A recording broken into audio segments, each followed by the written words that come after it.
इधर ही आ जाओ। इतनी रिस्ट्रिक्शंस आ जाती है स्पोर्ट्स में, स्विमिंग में, दोस्तों के साथ घूमते हुए हमेशा कपड़े वॉशरूम में चेंज करने हैं। समझ ही नहीं आ रहा था कि करना क्या चाहिए, तो मैं कपड़े ही नहीं पहन सकता था अपनी चॉइस के।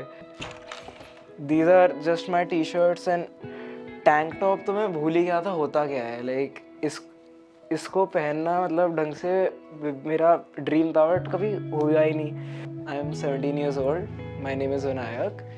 So I was around 16 when I was 14 when I realized I had gynecomastia. और कोई अवेयरनेस नहीं थी। आई जॉइंड द जिम, 1 साल हुआ, 1.5 साल हुआ, थोड़ा मतलब स्टेज कम हुआ, इनसिक्योरिटी कम हुई, but it never got fixed. मेरे को पर्सनली स्विमिंग बहुत पसंद है, मेरे को बहुत टाइम से करनी थी, और मे बी जस्ट लाइक थोड़े स्लिम फिट क्लोथ्स पहनना। तो फिर लेटर आई रियलाइज कि अब ये जो इशू है इसको गूगल करते हैं क्या है, कैसे ठीक होता है। और फिर मैंने जिम ट्रेनर से पूछा, मैंने नियर बाय लोगों से पूछा, सबने कहा कि ये खा लो, वो एक्सरसाइज कर लो, बट कोई जनरल फिक्स नहीं था और इतने मिथ्स। तो I googled, I found divine.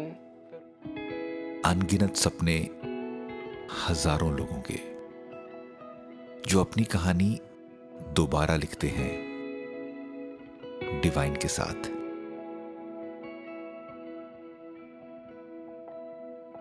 फिर इतनी लाइक ऑनलाइन देखने के बाद मैंने रियलाइज़ किया कि इसका एक ही फिक्स है, वो है surgery. I don't know if I should do that, is it affordable and every, मतलब is it realistic to do. तो मेरे को समझ नहीं आया that I should talk to my parents how it will end up. Plus मेरी 12th थी, but my parents were completely fine with it, क्योंकि अवेयरनेस थी इसके बारे में। मेरे डैड को तो थी already, he knew someone who got this. तो फिर मेरे को रियलाइज़ हुआ कि it's not a big deal, many people have done it, even people smaller than me, Elder than me, सब ने कर रखी है ये।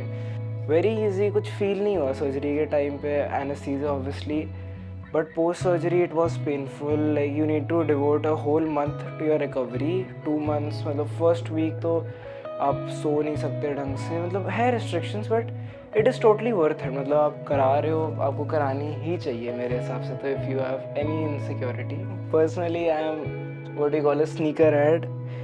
I mean this isn't complete obviously, थोड़े बहुत तो फालतू ही हैं, but like this is my personal favourite. I have these in 2 more colours, not over here. तो काफ़ी कंफर्टेबल हैं। शूज़ मेरे को काफ़ी पसंद हैं। Weird perfumes, I have few perfumes over here, not many, pretty basic. Personally अभी ये लगा रहा हूँ मैं स्प्रिंग में। मेरे को डॉक्टर ने एक लाइन बोली थी कि अभी करवाना बेटर है या 1 साल पहले करवा लेना चाहिए था। आई वाज लाइक ऑब्वियसली 1 साल पहले, मतलब 1 month बाद, 2 months बाद याद भी नहीं रहता कि हमने करवाई है, बट एक हील हो गया आप बेसिकली 2 months में। फिर आपको कोई नीड ही नहीं है और इसके बारे में कभी सोचने की। It's been 3 months। अब मेरे को याद भी नहीं है लाइक देख के कि हाँ मैंने लाइक अपनी बिफोर आफ्टर फ़ोटो देखी थी वहाँ क्लिनिक पे। मेरे को बिलीव ही नहीं हो रहा था कि इतना मेजर डिफरेंस आ जाता है। Like it just becomes easier, you can wear what ever you want, कुछ भी, मतलब इतनी रिस्ट्रिक्शंस। और अब कोई भी ऑनलाइन ब्रांड पे जाओ, पहले चेस्ट साइज से 2 ज़्यादा ले रहे हो, 3 ज़्यादा ले रहे हो, समझ नहीं आ रहा कि ये लूज़ है, कहाँ से फिट आ रही है। अब अपने हिसाब से कुछ भी जो साइज़ है एग्जैक्टली वो, कहीं शॉप पे जा रहे हैं, ट्रायल रूम में जाने से पहले इनसिक्योरिटी आ रही है, अब नहीं आएगी। मन करा बाहर ही चेंज कर लिया, स्वेट शर्ट उतारी, अंदर टी शर्ट है उसी के ऊपर पहन लिया फिटेड। अब जैसे सर्जरी हो गई, 2 महीने बाद मैंने वर्कआउट स्टार्ट कर दिया वापस। इन 2 महीने में मेरे को जितना प्रोग्रेस आया उतना मेरे को 1 साल में नहीं आया, क्योंकि कॉन्फिडेंस ज़्यादा आ जाता है, एक ज़्यादा मोराल है कि हाँ डेली जाना है। अब बेटर कपड़े बेटर फिट आते हैं, तो ऐसे अच्छा लगता है कि हाँ अब हम ये वर्कआउट कर रहे हैं। Visually everything changes, like looking in a mirror after a workout, after a chest workout is different from से 6 months अगो एंड नाउ। मतलब बहुत मेजर डिफरेंस है।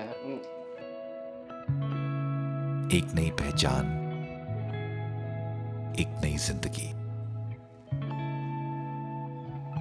आप अपनी कहानी दोबारा लिख सकते हैं।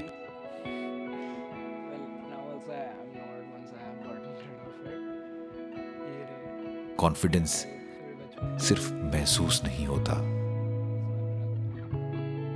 जिया जाता है डिवाइन के साथ।